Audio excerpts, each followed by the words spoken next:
नमस्कार निपुणा चैनल को आपण मानक बहुत बहुत स्वागत। आज मुझे गोटे सागर रेसिपी नहीं कि आज आम साग डालमा बनइबा मुग डाल आम साग डालमा बनइबा। यहाँ खावाई बहुत बढ़िया लगे एवं हेल्दी भी। स्पेशली छोट पिला माने साग खाइबा को पसंद करते तो से यहाँ गोटे बहुत बढ़िया रेसिपी हम। तेरे चलतु आ डेरी नक स्टार्ट करवा आज रेसिपी।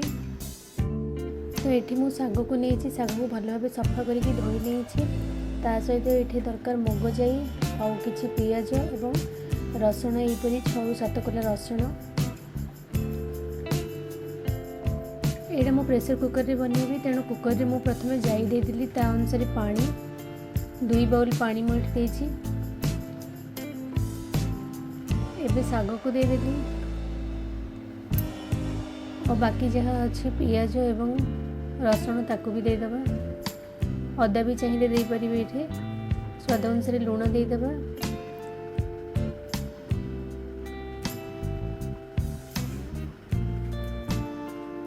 ये गोटे टमाटो को मुझे काटिकी नहीं गोटे बड़ साइज टमाटो ताकू देदेली।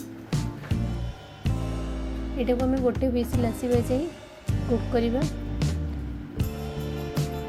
एबे साग आमर सेपटे सिझुवा टाइम रे मु कढ़ई रे तेल गरम करके छुंक प्रस्तुत करनोछि। सेतिपई टिके सोरिष जीरा दे देली तेल रे।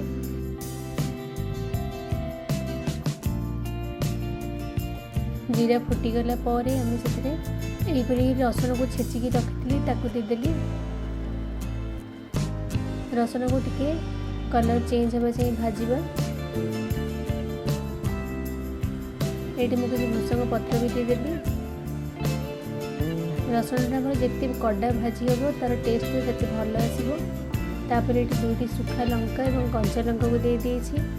राग आपण मैंने निज पसंद अनुसार देते। स्पेशली पिला बहुत बढ़िया अटे।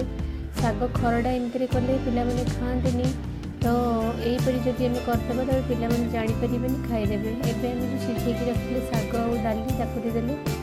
जदि पिला बनाऊँ ताहले आपण मैंने यहाँ अल्प नहीं ग्राइंडिंग भी करेंगे बा जदि जो डाली घोरा थाए से भी आप भल भाव मैश करेंगे।